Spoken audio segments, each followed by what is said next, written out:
આજના વિડીયોમાં હું વાત કરવાની છું એવા લોકોની, એવી સ્ત્રીઓની કે જેમની ડિલિવરી એકદમ નોર્મલ થઈ છે.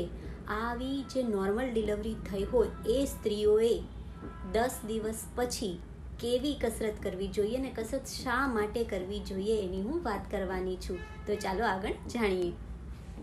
તમે જોતા જ હશો કે હંમેશા ડિલિવરી પછી સ્ત્રીઓનું વજન વધી જાય છે, પેટ પર ચરબી જામી જાય છે, પેટ ફૂલી જાય છે, સ્ત્રીઓને કબજિયાતની તકલીફ રહે છે, વાળ ખૂબ જ ઉતરતા હોય એવું પણ થાય છે, પ્લસ સાંધાનો દુખાવો થાય છે અને ઘણી સ્ત્રીઓને શરીર ઉપર કાળા ચકામા એટલે કે કાળા ધબ્બા એટલે કે સ્કિન કાળી થઈ ગયેલી હોય એવું જોવા મળે છે.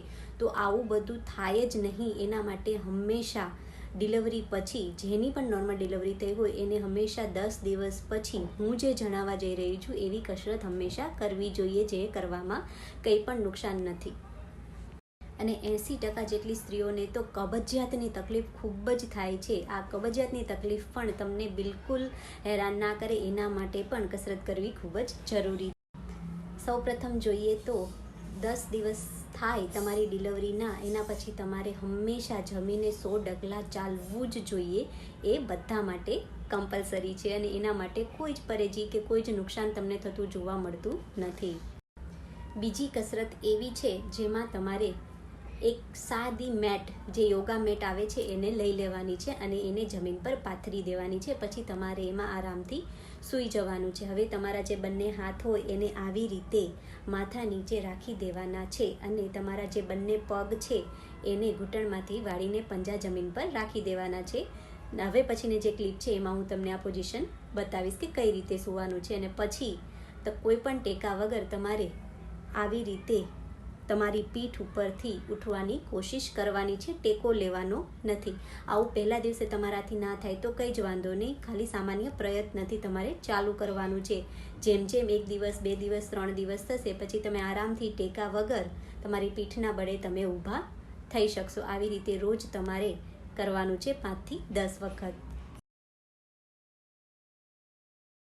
તમારે આ બધી જ કસરતો હંમેશા સવારે ભૂખ્યા પેટે કરવાની છે, જમીને કોઈ પણ કસરત કરવાની નથી. જ્યારે પણ તમે ઉઠો, બ્રશ કરી લો અને તરત તમારે આ કસરત કરવાની છે.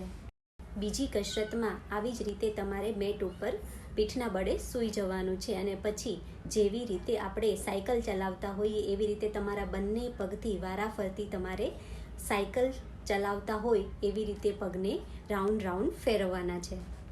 અને લાસ્ટ કસરત એવી છે કે આમાં પણ તમારે તમારા પીઠના બળે સૂઈ જવાનું છે અને બંને પગને વારાફરતી તમારી કમરમાંથી ઊંચા કરવાના છે. આવું તમારે 5 થી 10 વખત કરવાનું છે અને જેટલા બની શકે એટલા પગને ટટ્ટાર કરવાની કોશિશ કરવાની છે, જેથી કરીને તમારા જે પેટના સ્નાયુઓ હશે એના ઉપર થોડુંક વજન આવશે, જેથી કરીને તમારું જે ગર્ભાશય છે એ કુદરતી રીતે નોર્મલ સ્થિતિમાં આવશે. પ્લસ તમારા પેટ ઉપર જે ચરબી જામેલી હોય છે, જે પેટ ફૂલેલું હોય છે, એના ઉપર સ્ટ્રેસ આવતા ધીમે ધીમે એ ચરબી, એ સ્ટ્રેસ પણ ઓછો